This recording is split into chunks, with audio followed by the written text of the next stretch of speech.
Orang Indonesia itu kuat, sampai lupa kalau capek juga manusia.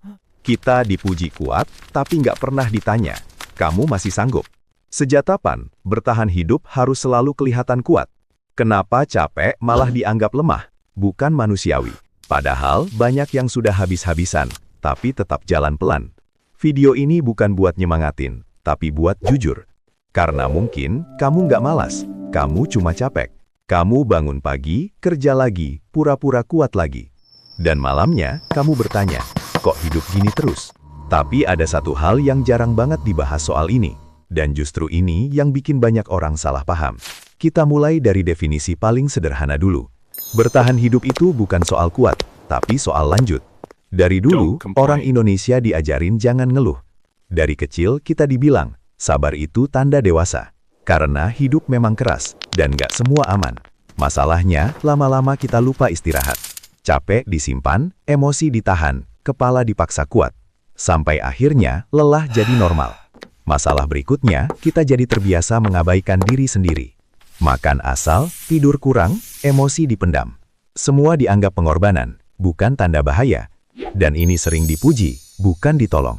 Kedengarannya bagus kan? Kuat, tahan banting, dewasa. Tapi ada harga yang jarang dibayar pakai uang. Kayak mesin disuruh jalan, tapi oli nggak pernah diganti. Lama-lama bukan rusak mendadak, tapi pelan-pelan.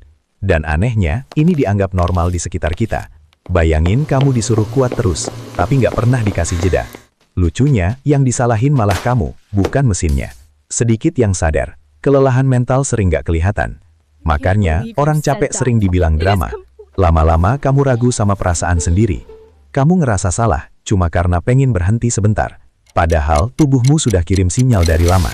Dan ini bagian yang sering bikin orang defensif. Bukan kamu yang lemah, tapi sistemnya nggak ramah.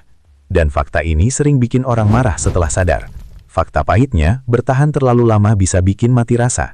Kamu masih jalan, tapi nggak lagi merasa. Bukan sedih, bukan senang, kosong. Tubuh itu jujur, cuma kita jarang dengar.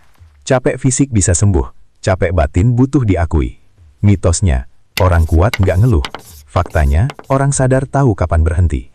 Banyak orang burnout sebelum sadar mereka butuh bantuan. Dan kebanyakan tetap bilang, nggak apa-apa. Masalahnya bukan karena lemah, tapi karena kebiasaan menahan terlalu lama. Semakin lama ditahan, semakin berat rasanya. Yang paling cepat lelah sering bukan yang malas, tapi yang paling bertanggung jawab. Kedengarannya nyebelin ya, tapi jujur, karena mungkin ini nyentuh bagian yang kamu pendam. Tenang, ini bukan sesi curhat masal. Kita cuma lagi nyusun ulang cara lihat kuat. Soalnya, definisi lama bikin banyak orang hancur pelan. Dan bagian ini biasanya bikin orang akhirnya sadar. Lucunya, kita sering bangga bisa capek tanpa sadar. Kayak lomba nggak resmi, siapa paling tahan. Yang menang, yang paling lama pura-pura nggak apa-apa. Dan anehnya, ini udah jadi budaya. Kita lebih gampang bilang kuat daripada jujur capek. Karena takut dibilang manja atau lemah. Akhirnya semua dipendam sendirian. Padahal manusia bukan mesin. Dan ini penting banget buat hidup kamu sekarang. Banyak orang sebenarnya nggak butuh motivasi, tapi validasi. Didengar itu kadang lebih menyembuhkan daripada disuruh kuat. Capek yang diakui jarang berubah jadi luka. Mitos, ngeluh bikin hidup makin berat. Faktanya, memendam justru bikin meledak belakangan. Orang yang terlihat paling santai sering paling capek, karena mereka belajar nutupin, bukan menyembuhkan. Kalau kamu ngerasa begini, kamu nggak rusak. Kamu cuma manusia di hidup yang nggak santai. Dan ini penting banget kamu ingat sebelum lanjut. Jadi sejauh ini, satu hal mulai kelihatan jelas. Banyak orang Indonesia bukan lemah, tapi kelelahan. Mereka bertahan bukan karena kuat, tapi karena harus. Hidup yang berbeda jalur bukan berarti hidup yang gagal.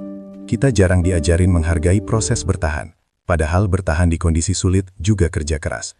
Mungkin kamu belum sampai impian, tapi kamu masih hidup. Dan hari ini, itu sudah layak disyukuri. Kalau ini kena di kamu, tulis satu hal yang masih kamu syukuri. Like, subscribe, dan kirim ke orang kuat yang lupa dirinya manusia.